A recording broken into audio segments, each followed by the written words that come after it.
Olá, pessoal. Essa é uma videoaula sobre o protocolo de agitação e delírio na UTI. A agitação é o aumento da atividade motor e psíquica traduzida como comportamento inadequado, desorganização do pensamento e perda do controle das ações.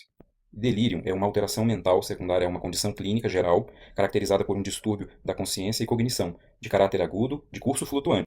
Dito esses conceitos, vamos aos objetivos do protocolo. Estabelecer medidas preventivas, rastrear fatores de risco e condições predisponentes, reduzir eventos adversos relacionados à agitação e delírio e padronizar o tratamento medicamentoso e não medicamentoso. É comum nós ouvirmos na prática: o delírio não é nada demais, o delírio é normal na UTI. Só que não é nada disso. Delírio é um problema muito importante na nossa prática clínica. Ele não é normal na UTI, apesar de ser muito comum. Ele está presente em 50 a 80% das casuísticas em UTI. Ele pode comprometer a segurança e os resultados do tratamento do paciente enquanto internado na UTI. Tem como consequência o aumento da disfunção cognitiva no intra-hospitalar e no pós-alta do paciente, o aumento do tempo de ventilação mecânica, o aumento da duração da internação e até o aumento da mortalidade e dos custos. O delírio pode se apresentar de três formas: a manifestação hiperativa, onde predomina a agitação; a manifestação hipoativa, onde predomina a apatia, a confusão e a sonolência; e uma apresentação mista, em que o paciente ora fica agitado, ora fica hipoativo, sonolento, confuso. Mas dentre todos os pacientes que estão internados na UTI, quais são os pacientes que estão em risco? São aqueles em que há fatores de risco identificáveis.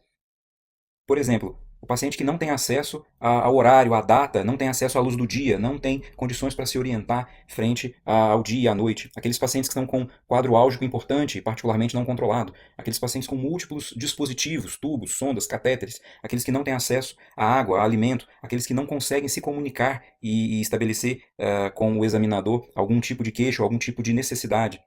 Aqueles pacientes com idade avançada, com histórico de consumo de álcool, tabaco, aqueles que residem sozinhos, os que já têm quadro demencial em curso, além dos pneumopatas e cardiopatas.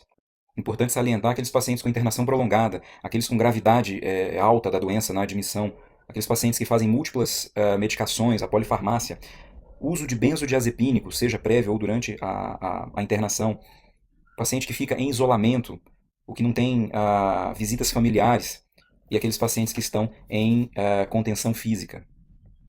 Todos esses pacientes têm alto risco para desenvolver delírio na UTI.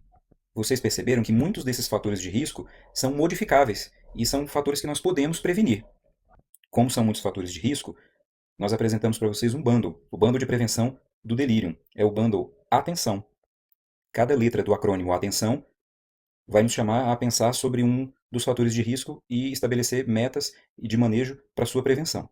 Então, aqui nós temos o controle do ambiente, o controle da via aérea e extubação precoce através do teste de respiração espontânea, a realização de exercício, saída precoce do leito, sentar na poltrona, caminhar quando possível, evitar a sedação ou minimizar as doses e o tempo exposto à sedação, chamar sempre a família oferecendo visita estendida, avaliar sempre a dor e tentar controlar e observar as ferramentas de diagnóstico do delírio.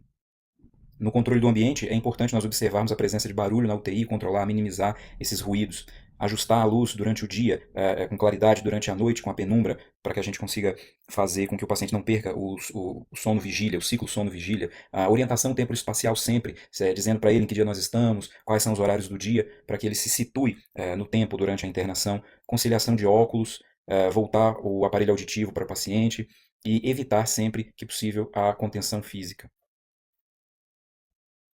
Como a intubação e a ventilação mecânica são fatores de risco clássicos para o delírio, é importante que todos os dias a gente racionalize o uso do sedativo e racionalize o uso da ventilação mecânica, reduzindo assim as doses sempre que possível e o tempo de exposição ao sedativo. Com isso, nós vamos conseguir mais precocemente retirar o paciente da ventilação mecânica, fazendo o teste de respiração espontânea sempre que as condições forem favoráveis. A retirada da sedação e da ventilação mecânica de maneira precoce também previnem o delírio.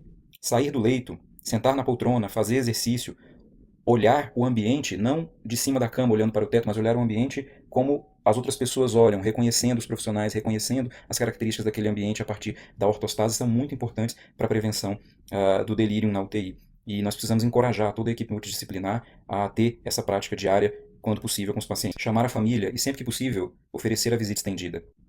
Periodicamente avaliar a dor e avaliar o delírio através das ferramentas diagnósticas. Para a dor, nós podemos usar uma escala analógica de dor ou uma escala comportamental de dor. E para avaliar o delírio, nós vamos utilizar o CAN-SU, uma ferramenta para diagnóstico dessa condição. E é com a ajuda do bundle Atenção que nós vamos identificar os fatores de risco dos pacientes e atuar sobre eles para prevenir o delírio. Então nós vimos que o delírio é comum na UTI, mas ele não é normal. E tem prevenção. Ele está associado com piores desfechos. Para a identificação dos fatores de risco e correção para a prevenção do delírio, nós temos o bundle atenção. E o diagnóstico dessa condição, do delírio, pode ser feito através do CAN-SU. O tratamento vai ser orientado por um protocolo específico, como nós vamos ver na próxima videoaula.